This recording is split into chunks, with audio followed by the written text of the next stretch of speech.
1992 से पहले भारत देश में सिर्फ दो टीयर की गवर्नमेंट्स काम करती थी। एक थी सेंट्रल गवर्नमेंट और एक थी स्टेट गवर्नमेंट।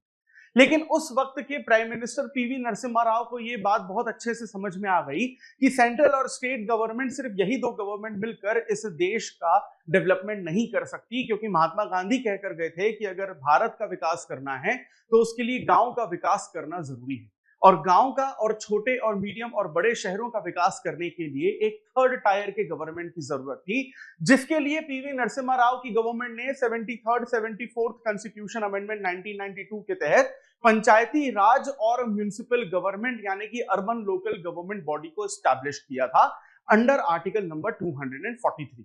और इसी कॉन्स्टिट्यूशन अमेंडमेंट से पहले हमारे देश में सिर्फ 10 स्केड्यूल होते थे इंडियन कॉन्स्टिट्यूशन में, और इन दो कॉन्स्टिट्यूशन अमेंडमेंट के बाद दो और स्केड्यूल्स, स्केड्यूल 11 और 12 जोड़े गए, जहां पर स्केड्यूल 11 में हमने पंचायती राज को 29 सब्जेक्ट्स दिए थे कि इन पर्टिकुलर सब्जेक्ट्स पर आप इंप्लीमेंट कर सकते हैं स्कीम्स को। और उसी तरीके से अर्बन लोकल बॉडीज, जिसे हम नगर पालिका, नगर परिषद, नगर निगम या नगर पंचायत के नाम से जानते हैं, अर्बन लोकल बॉडीज को कुल मिलाकर 18 सब्जेक्ट्स प्रोवाइड किए गए थे।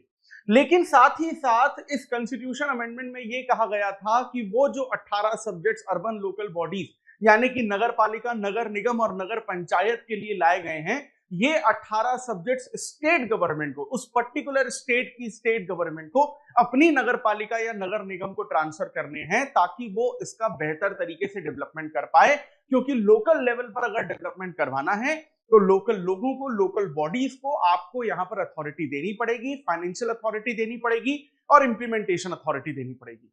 लेकिन हाल ही में controller and auditor general of India यानी सीएजी की एक रिपोर्ट सामने आई है, जिसमें यह कहा गया है कि स्टेट गवर्नमेंट की जो ड्यूटी थी कि 18 सब्जेक्ट्स को अर्बन लोकल बॉडीज को ट्रांसफर किया जाए, उन्हें पिछले 32 सालों में 32 ईयर्स में सही तरीके से ट्रांसफर नहीं किया गया। और जितना डेवलपमेंट इस वजह से नगर पालिका, नगर पंचायत या नगर निगम करवा सकती थी, उतना डेवलपमेंट नहीं हो पाया। तो इतना बड़ा लूपहोल होने के बावजूद क्या यहां पर स्टेट गवर्नमेंट या सेंट्रल गवर्नमेंट किसी अब एक तरीके का एक्शन लेना चाहेंगी? और ये सीएजी की रिपोर्ट एक्चुअली में क्या कहती है, और क्या हमारे देश में नगर पालिका सिर्फ नाम की पावर और अथॉरिटी है या सच में इन्हें पावर और अथॉरिटीज दी गई हैं कॉन्स्टिट्यूशन के अंडर इस सीएजी के रिपोर्ट के अनुसार? इसी टॉपिक को आज के इस वीडियो में हम डिटेल में और आसान भाषा में समझने की कोशिश करेंगे। Welcome to Chahal academy, this is Anubhav Deepani. तो हाल ही में यहां पर बेसिकली अर्बन लोकल बॉडीज के इंप्लीमेंट होने के लगभग 30 से 32 सालों के बाद ये पर्टिकुलर सीएजी की रिपोर्ट आई है। जैसा कि हम लोग बात कर ही चुके हैं कि 74th कॉन्स्टिट्यूशन अमेंडमेंट 1992 के तहत जब नगर पंचायत, नगर पालिका यानी अर्बन लोकल बॉडीज को एस्टैब्लिश किया गया था और 1993 जून में ये बेसिकली इंप्लीमेंट हुआ था, तो इस अर्बन लोकल बॉडी के लिए एक 12th स्केड्यूल इंडियन कॉन्स्टिट्यूशन में बनाया गया था। और इस 12th स्केड्यूल में कुल मिलाकर 18 सब्जेक्ट्स दिए गए थे स्टेट गवर्नमेंट को। और यह कहा गया था कि अगर आप इन 18 सब्जेक्ट्स को, स्टेट गवर्नमेंट्स को यह कहा गया था कि अगर आप इन 18 सब्जेक्ट्स को अर्बन लोकल बॉडीज को ट्रांसफर करें तो वो बेहतर तरीके से यहां पर डेवलपमेंट कर सकते हैं। लेकिन यहां पर ये जो सीएजी की रिपोर्ट आई है उसमें यह कहा जा रहा है कि मैक्सिमम ऑफ द स्टेट्स ने मेजॉरिटी ऑफ द सब्जेक्ट्स को अर्बन लोकल बॉडीज को ट्रांसफर किया ही नहीं। यानी कि जिस काम के लिए अर्बन लोकल बॉडीज को बनाया गया था 32 साल पहले, वो काम अर्बन लोकल बॉडीज अपने हिसाब से कर ही नहीं पा रही हैं। स्टेट गवर्नमेंट की एडवाइस यहां पर उन्हें लेनी पड़ती है। अब यहां पर सीएजी की जो ऑडिट रिपोर्ट है उनका यह कहना है कि कुल मिलाकर 18 ऐसे स्टेट्स हैं, 28 स्टेट्स में से 18 ऐसे स्टेट्स हैं जिनमें, जहां पर 18 में से 17 जो सब्जेक्ट्स हैं वो अर्बन लोकल बॉडीज को दिए गए हैं, और ज्यादातर स्टेट्स में सिर्फ 4 सब्जेक्ट्स अर्बन लोकल बॉडीज को दिए गए हैं, जिसमें burial grounds, public amenities, prevention of cruelty to animals and regulation of slaughter house. सिर्फ ये जो बेसिकली 4 सब्जेक्ट्स हैं अर्बन लोकल बॉडीज को पूरी तरीके से दिए गए हैं ज्यादातर स्टेट्स में। और ज्यादातर जो सब्जेक्ट्स हैं वो बेसिकली क्या है कि आपकी स्टेट गवर्नमेंट है वही हैंडल कर रही है, यानी अर्बन लोकल बॉडीज अपने हिसाब से काम नहीं कर पा रही है। तो यानी कि जब आपको अगली बार अगले अपने शहरों में ये दिखे कि नगर पालिका, नगर पंचायत या नगर निगम काम नहीं कर रही है, तो दोष नगर पालिका को मत दीजिएगा, दोष दीजिएगा अपने स्टेट की स्टेट गवर्नमेंट को क्योंकि शायद आपके स्टेट में जो स्टेट गवर्नमेंट है उसने नगर पालिका के पावर्स कभी उसे ट्रांसफर किए ही नहीं 32 सालों में, यह हमें देखने को मिलता है। लेकिन हर स्टेट में इतनी बुरी हालत नहीं है।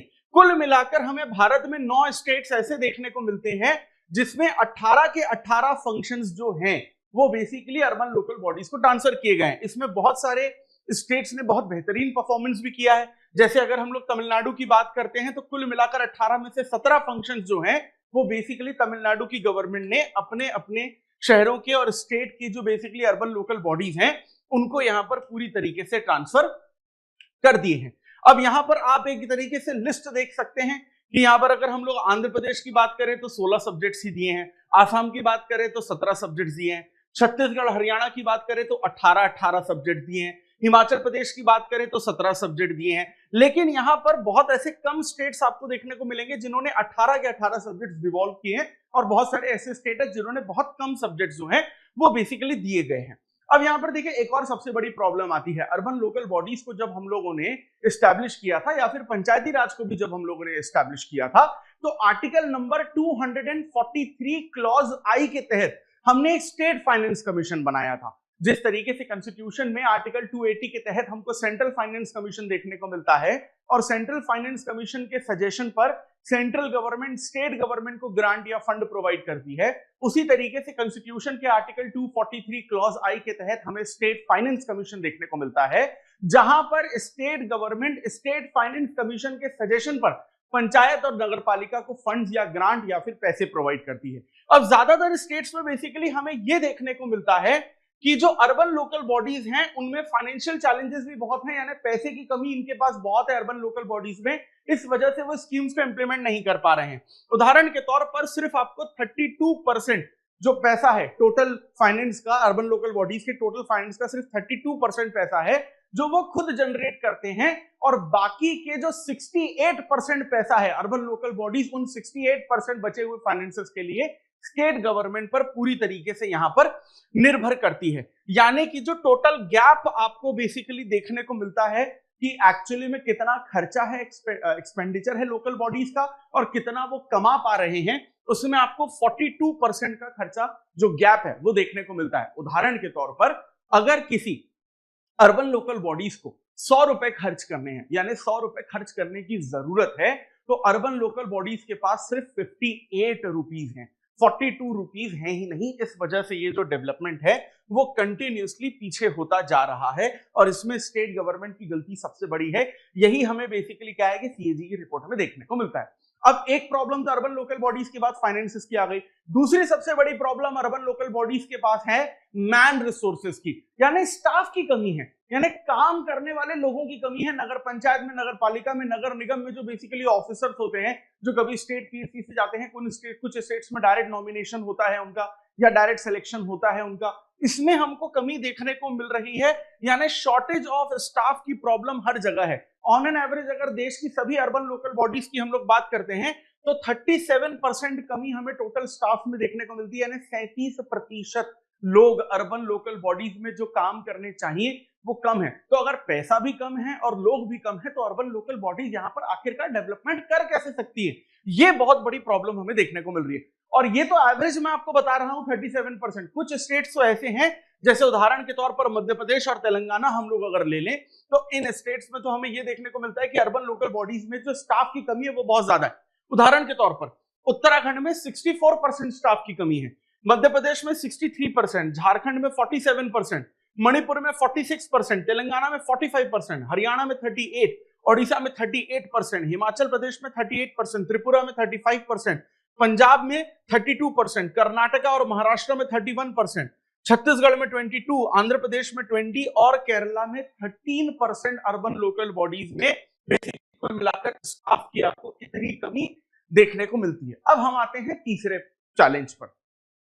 जब हम लोग नगर पालिका का इलेक्शन करते हैं तो नगर पालिका का जो बेसिकली क्या है कि जो मेंबर्स होते हैं वो डायरेक्ट इलेक्ट होते हैं, यानी हमारे द्वारा, आपके और मेरे द्वारा जब हम वोट देने चाहते हैं, हम नगर पंचायत की बात करें, नगर पालिका की बात करें या नगर निगम यानी म्युनिसिपल कॉर्पोरेशन की बात करें, इन तीनों के जो मेंबर्स का इलेक्शन होता है वो डायरेक्ट इलेक्शन होता है, यानी जिसमें आप और मैं जाकर ईवीएम में बटन दबाकर आते हैं, वोट देते हैं। लेकिन इनके जो चेयरमैन होंगे उनका इलेक्शन डायरेक्ट होगा या इनडायरेक्ट होगा, ये आपके स्टेट की स्टेट गवर्नमेंट डिसाइड करती है। उदाहरण के तौर पर अगर मेरा स्टेट मध्य प्रदेश है और मेरे यहाँ अगर नगर निगम का जो अध्यक्ष है वो डायरेक्टली इलेक्ट होगा या इनडायरेक्टली, वो मध्य प्रदेश की गवर्नमेंट डिसाइड करेगी। उदाहरण के तौर पर अगर मध्य प्रदेश की यहाँ पर बात करते हैं तो मेरे स्टेट में इनडायरेक्टली इलेक्ट किया जाता है, यानी कि जो मेंबर्स ऑलरेडी इलेक्ट किए जा चुके हैं नगर निगम में वो आपस में वोट देकर आपस में से ही अपना एक लीडर चुनते हैं और वो क्या बनता है, मेयर बनता है। ये डिपेंड करता है कि आपके स्टेट में किस तरीके से हो रहा है। लेकिन ज्यादातर यहां पर क्या होता है कि इनडायरेक्टली इलेक्ट किया जाता है। इनडायरेक्टली जब इलेक्ट किया जाता है तो जो मेंबर्स जिन पॉलिटिकल पार्टीज के मेजोरिटी के रहते हैं उन्हीं पॉलिटिकल पार्टी में से कोई एक पर्सन मेयर बन जाता है। यानी काम करने की नीयत हमें कम दिखाई देती है, पॉलिटिकल विल की जो नीयत है वो ज्यादा दिखाई देती है।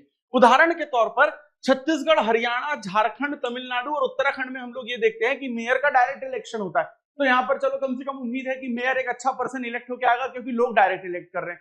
लेकिन बाकी के 23 स्टेट्स का क्या? बाकी के 23 स्टेट्स में मेयर जो है वो इनडायरेक्टली इलेक्ट होता है। तो पॉलिटिकल पार्टीज का जो इंटरफेरेंस है वो अर्बन लोकल बॉडीज में बहुत ज्यादा यहाँ पर बढ़ जाता है। कई कई जगह तो हमें बेसिकली ये देखने को मिलता है कि जो 5 साल का मेयर का टर्म है वो भी उसे पूरा करने नहीं दिया जाता, और अगर किसी मेयर को आप 5 साल भी टेन्योर नहीं दे रहे हो तो ये बेसिकली एक बहुत बड़ी प्रॉब्लम्स हमें देखने को यहां पर मिलती है। अब एक और चीज यहां पर समझने की कोशिश करिए। 15 में से सिर्फ 4 स्टेट्स ऐसे हैं जिनमें हिमाचल प्रदेश, केरला, महाराष्ट्र और तमिलनाडु आते हैं, जिसमें स्टेट इलेक्शन कमीशन को यह पावर दी गई है कि वो अर्बन लोकल बॉडीज में वार्ड का डीलिमिटेशन कर सकें। अब इसमें वार्ड और डीलिमिटेशन दो शब्द हमें समझने हैं।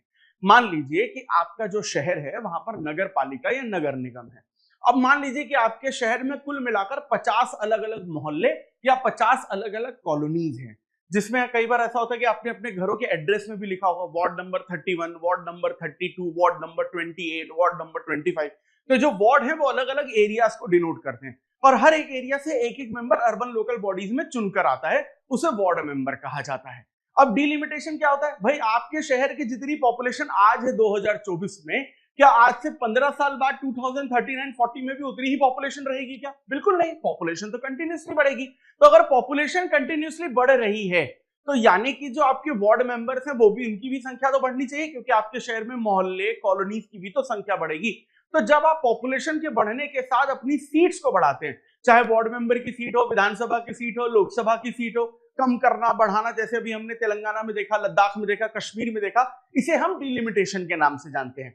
अब सिर्फ 4 स्टेट्स ऐसे हैं जहां पर बेसिकली स्टेट इलेक्शन कमीशन को ये अथॉरिटी दी गई कि भैया जैसे ही हमारे शहरों की पॉपुलेशन बढ़ जाए तो अर्बन लोकल बॉडीज में आप डीलिमिटेशन करके सीट बढ़ा दो, जो कि अच्छी बात है क्योंकि अगर सीट बढ़ेगी तो लोगों को बेटर रिप्रेजेंटेशन मिलेगा। लेकिन बाकी के जो 24 स्टेट्स हैं वहां पर स्टेट इलेक्शन कमीशन को डीलिमिटेशन की अथॉरिटी दी ही नहीं गई है। मैं सेंट्रल इलेक्शन कमीशन की बात नहीं कर रहा हूं जो आर्टिकल नंबर 324 में आता है, मैं स्टेट इलेक्शन कमीशन की बात कर रहा हूं जो आर्टिकल नंबर 243 में आता है, क्योंकि स्टेट इलेक्शन कमीशन पंचायत नगर पालिका के इलेक्शन करवाता है और सेंट्रल इलेक्शन कमीशन बाकी इलेक्शंस करवाता है। तो 24 स्टेट्स ने स्टेट इलेक्शन कमीशन को अथॉरिटी नहीं दी है डिलिमिटेशन करने की। यहां पर स्टेट गवर्नमेंट ने बोला कि हम अपने हिसाब से डिलिमिटेशन कर लेंगे, और स्टेट गवर्नमेंट कितना काम करती है और कितना नहीं करती ये मुझे बताने की जरूरत नहीं है, आपको और मुझे बहुत बेहतर तरीके से पता है।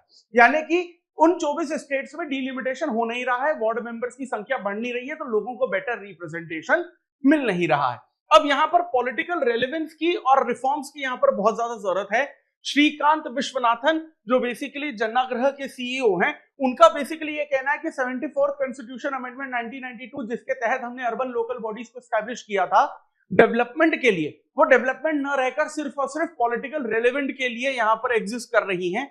यानी कि जिस वैल्यू से हमने नगर पालिका को इस देश में इंप्लीमेंट किया था वो वैल्यूज अब नहीं रही, क्योंकि इन अर्बन लोकल बॉडीज को स्थापित होने के, एस्टैब्लिश होने के 32 सालों बाद भी ऑटोनॉमी की प्रॉब्लम है, यानी इनके पास पावर नहीं है, स्टाफ की कमी है, फाइनेंशियल हेल्थ इनके बहुत ज्यादा खराब है, यानी कुल मिलाकर जो गवर्नेंस है वो बिल्कुल भी सही नहीं है यहां पर। अब ये जो सीएजी की रिपोर्ट्स है, इस तरीके की जो परफॉर्मेंस ऑडिट रिपोर्ट है, ये बहुत जरूरी होती है, क्योंकि इनसे एक्चुअली में हमें अपनी ग्राउंड लेवल पर, ग्रास रूट लेवल पर काम करने वाली बॉडीज या ऑर्गेनाइजेशन का रियलिटी चेक मिलता है कि असल में वो काम कर रहे हैं या नहीं, या उन्हें काम करने दिया जा रहा है या नहीं। और इस रिपोर्ट से बेसिकली हमें यह समझ में आता है कि अर्बन लोकल बॉडीज को ज्यादा ऑटोनॉमी देनी होगी। इसके लिए जरूरी है कि स्टेट गवर्नमेंट और सेंट्रल गवर्नमेंट मिलकर अलग अलग तरीके के रिफॉर्म्स लेकर आए, सुधार लेकर आए। आपके स्टेट में अर्बन लोकल बॉडीज को कितनी पावर दी गई है, या सच में आपके स्टेट में भी अर्बन लोकल बॉडीज में हमें कमी देखने को मिलती है, कमेंट सेक्शन में जरूर बताइए। और इस पर्टिकुलर प्रॉब्लम को सॉल्व करने के लिए आपकी स्टेट गवर्नमेंट और सेंट्रल गवर्नमेंट को क्या किया जाना चाहिए, सुझाव में कमेंट सेक्शन में जरूर बताइए। और इसी तरीके के इंपॉर्टेंट टॉपिक्स को अगर आप डिटेल में और आसान भाषा में समझना चाहते हैं, जो आपके जीएस पेपर 2 के पॉलिटी और गवर्नेंस के कंसेप्ट को क्लियर करेगा और आपके यूपीएससी सिविल सर्विसेज एग्जामिनेशन की प्रिपरेशन को और आसान बनाएगा, so for that please stay tune to Chahal academy. और अगर आप चाहते हैं कि आपके राज्य के हर रहने वाले व्यक्ति तक अगर ये समस्या पहुंचे, क्योंकि ये समस्या आपकी और मेरी है, क्योंकि पंचायत और नगर पालिका से जुड़ी है, तो उसके लिए इस वीडियो को ज्यादा से ज्यादा लाइक और शेयर करिए। और इसी तरीके के कंटेंट को कंज्यूम करने के लिए subscribe to Chahal academy YouTube channel. This is Anubhav Deepani signing off. I will see you in the next video. Thank you very much.